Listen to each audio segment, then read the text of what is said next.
kalendang hai bu khunda kuki maseng na mai thare mai thabar thase moi yum sakat ni ngai ne aba aduga compensation lo ni ngai ne aba sumai na tawre adu nongal ga khoi tokpa khunda amu mai thare masina amu langka gi khunda attack tawro changkhre situation ji kangpupi da chief minister nai tara deputy yaroga phadana khoi free movement lai re pisla lai re hadra puduk lai re ngarang hamaga 15 days ki manungda lemho de flag makit sama di delhi da lai dikhala u pisla na ko honori bne ha ko kama photo sunai re pis ha du lawa lai ha tara to huji pura i situation ai naga taru ha ki bagi justice phang da lai ri bri khongjang jangi li bani adu da ngasi jam ta thrai bida kari wafam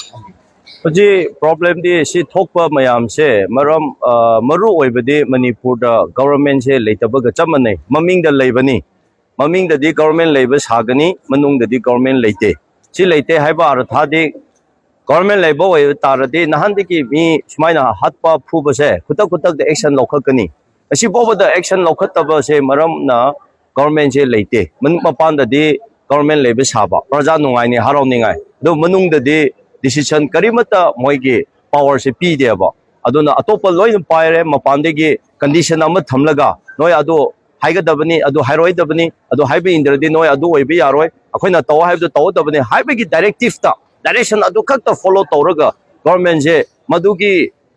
kaino da follow tawraga observe tawra abide tawraga leiba hai tare aduna huji government je pangal ile leitaba government IBCT state ma full power ni ma authority ni any mana law and order se control tauge mi phage punge control tauge se manang me haba adung si mamang da mi taruk naga taru hatchiba khotpi mayam do kuki council na akhoina hatchibani haiba phawo da karimata phabang amde adu di government lairibra nahan peace sai na chale kampopi da adu su ngasi smai na mu thokre adu asai chief minister na peace laura ga chatpa se he nongal nomai kaple yum mai thare aba andak su yango mamang da ukhul da ma chale he nongal kuki na embush tawra tangkhula ni haki adusu ngasi action lokhate khala rairaga khoi chora chambu challe adu dasu amuka yengo lambi da ma lakpa yaroi na thatna irang tawda tayar mai thare adu ma mathakti paire andak kampopi da welcome tawe he nongalaga kalenjang haibu khunda kuki maseng na mai thabar thase moi yum sakat ni ngai ne aba aduga compensation lo ni ngai ne aba sumai na tawre adu nongalaga khoi tokpa khunda amu mai thare masina amu langka gi khunda attack tawro changkhre adurdi moina chalibido karamba peace ki khonchat no ba aduna moi khangdre akhoi se government akhoi ne khutta leite je mohoi masana khangde khangba ma change ani subuda ngasi tawriba mayam si karmaina kaino tawgadra haira kanda peace pamdaba se akhoi maite na nate naga na nate kuki na ni madugi proof chap chana akhoi pibangami maramdi yengo maite na tawrak pa leite kuki naga na attack tawrak pa leite ngasi phawo da attack akhoi tawde ngasi attack tawbase kuki na attack tawya adurdi peace pamba taradi asengba kuki da hana control tawkhro adu tawkhra taradi Manipur da dum peace lakrani the kuki da di control di tawde the kuki control free kuki gi area da hoji nomai paira ga free da challe chu kampun ne ngasi kapli base naga area da di combing operation changne ko village volunteer laibe maite gi siwai da phakat ta na tawn leire the kuki gi area da di free da thadoi adu de ga da peace lakani asengba sarkar na peace pamba tarade kuki do hana control tobio adu aldi Manipur da automatically dum shanti legani smai nai thamjani adu ka kuki godana uri pamjigre na pipiang dai ta le na ga velen tia sina kuna na training to ina da program na sanjala ga kui kuna odagi mishina thokwa nyam nei ha adu bu ngasi si ari pa naga ani sisiba ani chola kokol pa nyam nei ta ga ora thajam bagi policy 70% sina sanjala ga ti bo thabo bu chatha ba pau phang ja ta da sedikari adu ne hojiki leiriba government city pura bias ta laikre partiality laikre ba masi problem si bias ne ba bias means adu na ngasai ki present government leitaba ga chamane haibado mina remote paira ga laikre adu na ngasai ki ngasi tumai tawkhre di khutakta opera mayam security mayam thajalaga phadab natro ukhulda tem ko solambi da ambush tawra kap khibado just kilometer ahum khakta ne police station ga aduga mamang da Assam rifle mayam le adu phade kana do su madu operation tawde haba ngaklaga mu pi ri leire ngasi su si changlaga pharona ko ngasi coping operation changlamo na ngasi kap attack do mayam do phaka kani na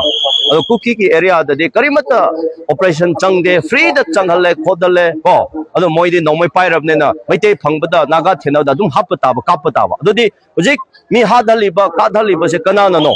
se government na ne ba maram di cookie sing da khulai pai ra free da thado halle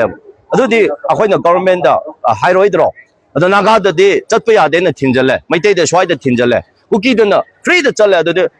cookie di mai te thena ba do hatpa ado di kamai peace lak ni sula lak kiroi hayang jisu mai te ama thena dum hat thigani naga ama thena ba hat thigani ngasi changlaga attack tori bani for the last 3 years irang sida mai te na kadai da cookie gi khun changlaga attack tobra naga na kadai attack chawable paw lebra moina tawba khak ne ba tori base ado di peace to oiroi ba peace hai base naga da mai te da hai ga da nate chalaga cookie sing da control to hau ga da ne ba ado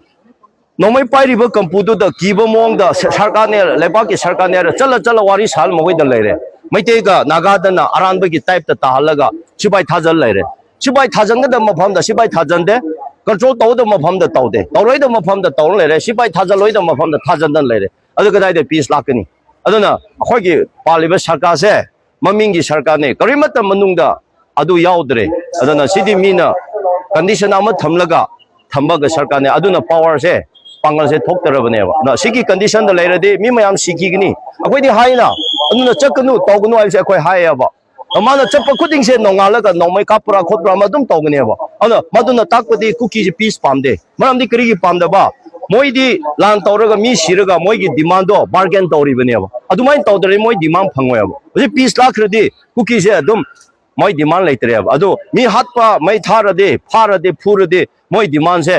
adum kankhal la ba si sarkar na si phata de